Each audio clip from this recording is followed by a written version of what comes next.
Ryan Poles is special.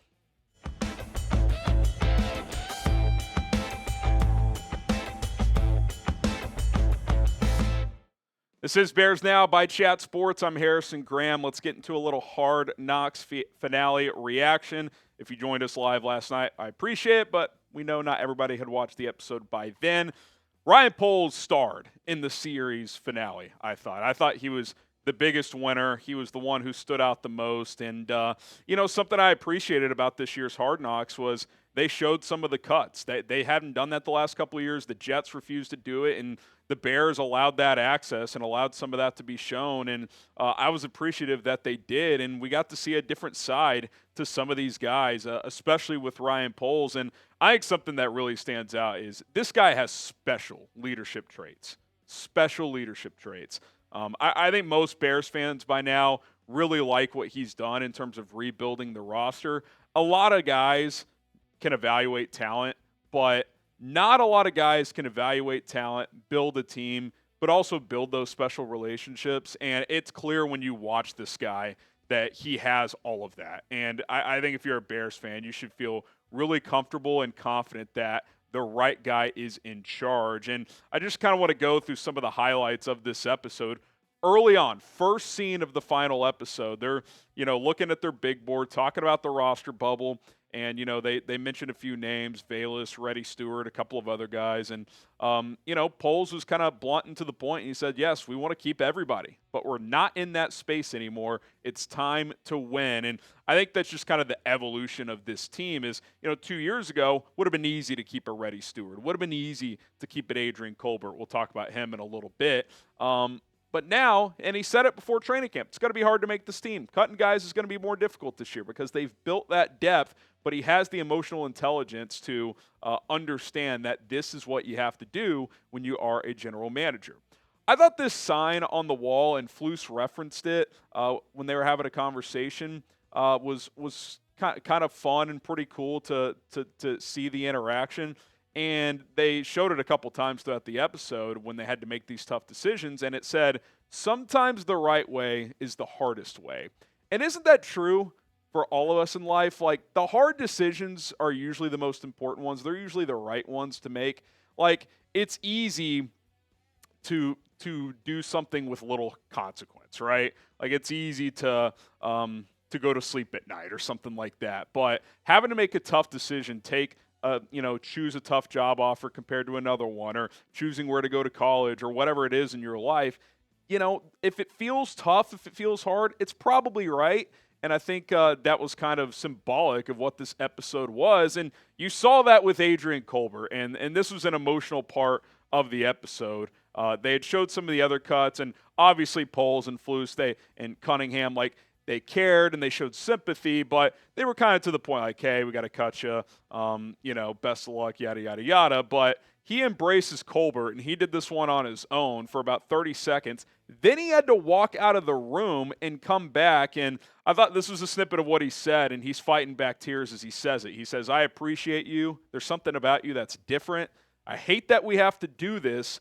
There's people you root for, and you're one of them. And I don't see how anybody could watch that scene in that moment and just not feel that intensity and feel that emotion. Like, that was authentic. That was real. He had to walk out of the room after hugging Colbert before he told him the news because he was literally fighting back tears. It was tough to watch, but I think important to watch and to understand. And earlier in the episode, Poles, in his little interview with the Hard Knocks producers, was like, I was cut from this building in 2008. Like, I know what it feels like, so we try to do our best to, be articulate when we tell them why they're being cut and explain why the decision was being made.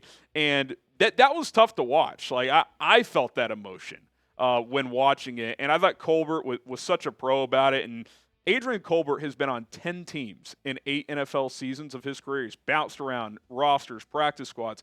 He said playing for the Bears is the most impressive organization he's ever been a part of, his favorite one in his career. And I, for one, wish him the best. He's still a free agent. We'll see where things go, but for him personally. But I think to not to get too caught up in the emotion, though, the balance that Poles can show and displayed in this episode of like, hey, I really care about these guys, But ultimately, and he's said this, he's used this quote many a times, doing what's best for the Chicago Bears. Like, it's easy to let your emotions dictate a decision. I'm sure you've been guilty of that. One of you watching, I've been guilty of it. But when you're a GM, you got to balance that emotion, understand sympathy, but also put the team together the best way you know how.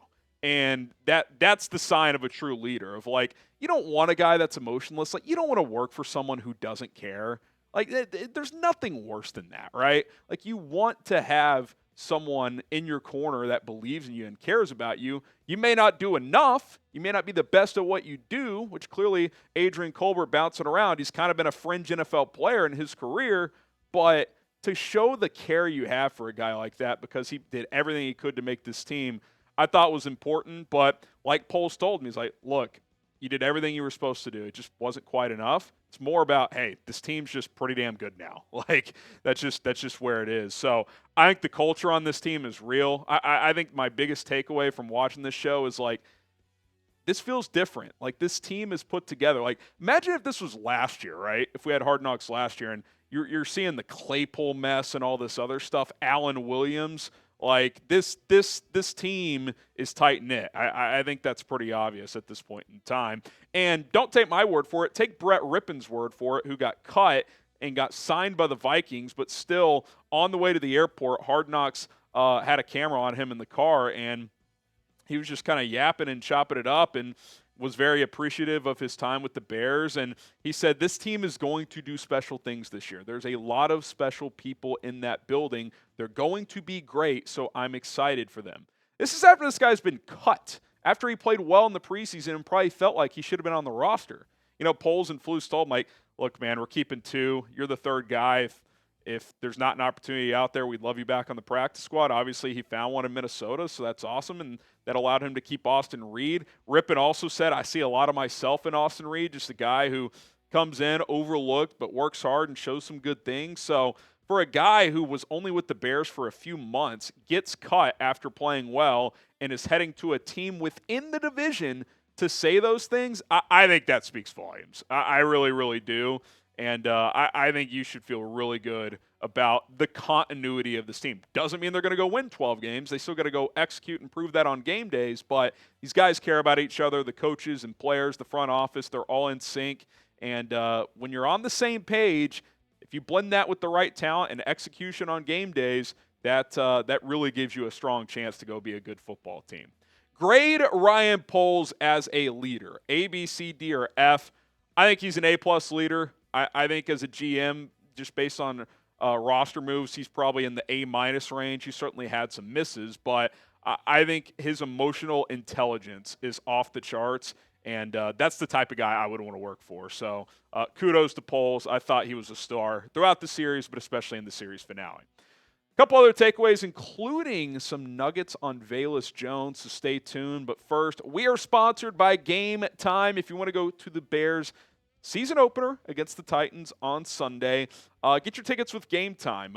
Game Time has made it easy to go watch your favorite teams play. I love going to live sporting events, concerts, and comedy shows. And, you know, you can only get so much watching on TV, but being there in person, it's just a special environment. And with Game Time's new feature called Game Time Picks, it makes getting tickets to see your favorite teams play much easier. They'll also filter out the fluff to show you the best deals and the best seats, so you don't have to filter through the thousands of tickets available for certain events. Whether you're getting tickets for a sporting event, concert, comedy show, or anything else, Game Time has you covered with views from the seats, super deals, which are the best bang for your buck, and last-minute tickets for the lowest price guaranteed. So here's what you got to do to get started with Game Time. Download the app today.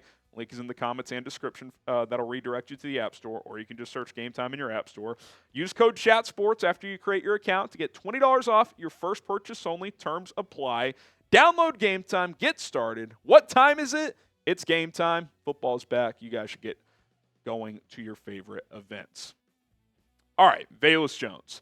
It was a lot of Velus talk in this episode about him making this roster, impressing the coaches. You had Chad Morton, Shane Waldron fighting for him, saying he needs to be on this football team.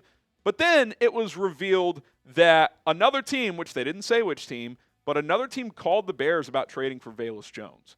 So if you're one of those people who was like, I'm tired of Velus. Let's get rid of Velus. And that was kind of my attitude a little coming into the series. Not straight up get rid of him, but like he better show me something to make this team. And I said it last night, and I'll say it here. He earned a roster spot. Polls revealed in this episode it would have had to have at least been a fourth for him to trade him. He did say that would be tremendous value considering the 2 seasons. He hasn't done that much, and they drafted him in the 3rd. If you got a 4th back, I mean, that's kind of a win. So clearly they didn't get that trade offer. It was probably 5th or really a 6th if I had to guess. It's pretty obvious that the Bears are excited about Velus' progress at the running back position and what he can do for this team moving forward. Richard Hightower spoke to his ability as a kick returner. He's improved as a gunner, he said. He can play on all the special teams units.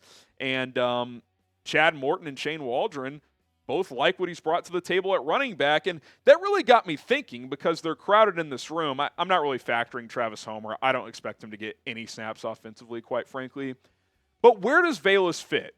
I think first things first, the depth chart release listing Velus at receiver, sure, he might get the occasional snap out there, but he's more of a running back at this point. I think that's pretty obvious from this episode.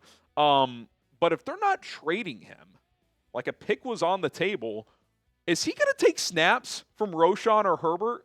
Like that, it just makes me wonder, like if they wanted to keep him, a guy that, you know, probably going into training camp was firmly on the bubble and as a receiver might have been on the outside looking in. Like, do they think he can do some damage? Like, is he going to get real opportunities? Because I expect DeAndre Swift to play a lot. So the secondary snaps for other running backs aren't going to be a ton. I don't think. I would think Herbert's the number 2, at least initially. But we haven't seen Roschon in a while. Velus Jones take his snaps? I don't know. It's interesting, and it's something I'm going to be monitoring early on this season because they kept Velus for a reason, and I don't think it's to return 4 kickoffs a game. I think that's part of it, but I got to think he's going to be super valuable on special teams and bring something to the table offensively. Otherwise, probably just trade him, right? That's kind of how I see it. Would you have traded Velus for a 5th-round pick? I think we all agree for a 4th, you would have done that. Like, I mean, even as much progress as he showed in camp, like if a 4th was on the table, I'm making that move. 5th, kind of borderline because I am eager and excited about what he showed. Type Y for yes, type in for no. I probably still would have said yes, especially if Ian Wheeler hadn't gotten hurt. Obviously he did. Maybe that plays a role. But for a 5th, I probably still would have. 6th or 7th, I'm probably keeping him and his explosiveness. But curious what you guys think. 5th-round pick, yes or no for Velus Jones? All right, final thoughts, and I kind of hit this earlier.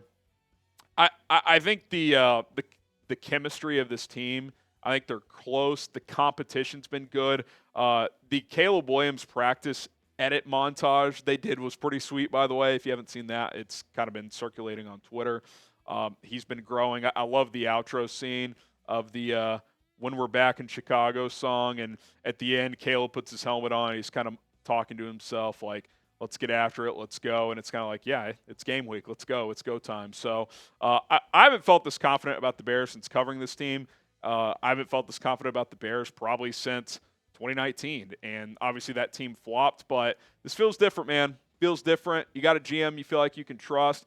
Sure, Matt Eberflus, like, we got to see him prove that he can be a big-time coach, but I think this was a good series and good offseason for him as well. Definitely more of an unknown than Poles at this point, but I like the vibes. I like the energy. Now it's about getting it done in these 17 games. That's what it's going to come down to. So there you have it. Putting a bow on Hard Knocks. We'll be back later today with another episode, so be sure to subscribe. I think we're like 30 subs away from 98,000 here on the channel, so help us out. First injury report will drop today as well, so we'll dive into that on our next episode. My name is Harrison Graham. We will see you guys this afternoon.